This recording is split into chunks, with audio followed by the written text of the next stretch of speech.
The best of the Morning X with Barnes, Leslie, and Jimmy. 99X. You're watching member-supported Georgia Public Television, GPTV.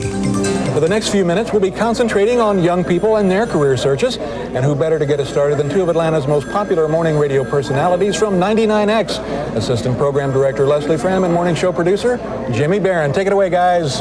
Thank you, Gerald and BJ. Now, not only have we got some hot job prospects for you tonight, but I think Jimmy Barron managed to, what did you manage to get from the radio station? I am very excited because not only we have some tremendous 99X big shirts, but look, I've also got, what did you get? I've got a Randy and Spiff shirt, so I'm really living tonight.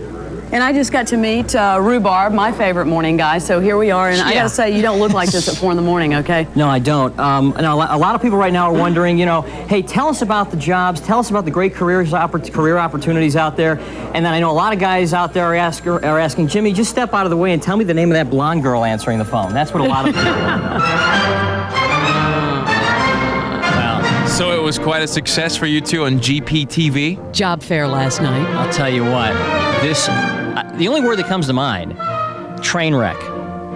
That's the only thing I can think of. Well, the part that I saw looked fine. I guess I missed all of it. You're speaking on behalf of yourself, of course. Yeah, I'm speaking on behalf of myself. Leslie was great. Leslie was fine. And in fact, if Leslie wasn't there, I may still be there on the floor of the studio. Always there for you, Jimmy Barron. Well, if you didn't see it, here's what it is. They do this thing over there at the job, at GPTV, where they get local celebrities and quasi-celebrities to, you know, read job listings over the air, and then people call up, and if you're looking for a job, you respond to that job listing.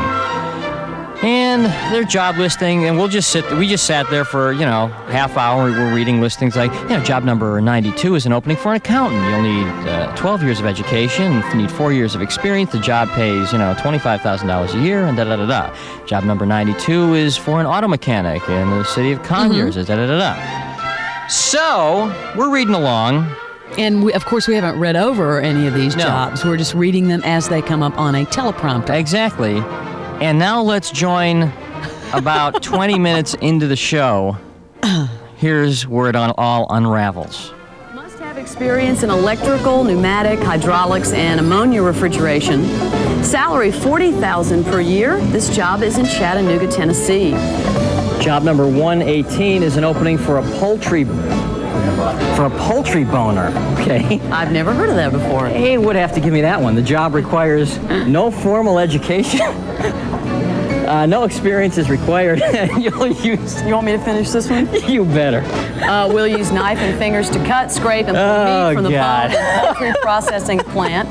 It's past your bedtime. Salary $5.33 per hour. This job is in Camilla. And tomorrow morning on the Morning X, you will need to know the word poultry boner. Next. Job number 119 is... Job number 119, They're hating I'm you here guys. for you, babe, is an opening for a service technician. The job requires 12 years education and 2 years experience. We'll be repairing door and window units on items sold by the company. You must have your valid driver's license. Something tells me he says it again. $9 per hour. This job is in Marietta. Job number 120 is an opening for a maintenance mechanic. The job requires 14 years education and 3 years... Trying to regain it. A poultry boner. 3 years experience or 2-year mechanical degree or certified military mechanical training.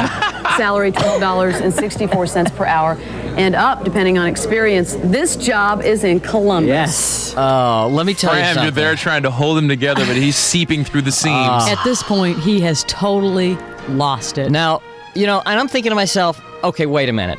There are like 50 hosts on this thing. Everybody and their uncle is on this program giving job listings. They got all the DJs in town. They would have to pick me to give the one job that has the word boner in it. Job number 118 is an opening for a poultry boner. Now, okay. I've never heard of that before. I got to tell you something. I don't care what you say. It's a funny word, and you're sitting there saying, "Oh, you're so immature. You're so immature, Jimmy. God, I think he's just so obnoxious." Poultry boner is a funny phrase. And I don't think that it's got to be the first time boner's ever been said on public television. It was very funny. I couldn't compose myself. I would have lost it too. I know. I'm glad you would have been dying. I'm glad I wasn't there. The whole room was shaken by poultry boner. You know, and you have to understand something. something. PBS, this is the home of Masterpiece Theater. And there's not a lot of sense of humor, in the upper boardrooms of PBS. The people who we dealt with were all pretty cool. They're But very nice. They don't want some young punk DJ saying the word boner over and over on PBS air. Yeah, rest assured, channel surfers, that is not the new Thursday night lineup. Job number 118 is an opening for a poultry boner. Okay. I've never heard of that before. The best of the Morning X. 99X.